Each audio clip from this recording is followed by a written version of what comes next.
Hi Tita Chi, good evening.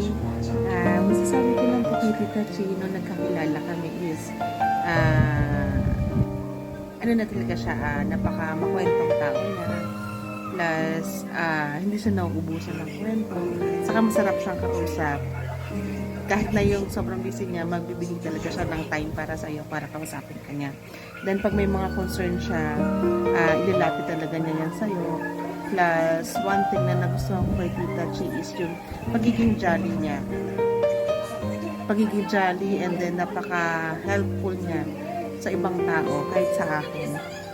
Meron ding time nung nag-birthday yung anak ko is talagang nagbigay siya na para kay Freya. Plus, lagi din siyang umu-order ng food sa akin.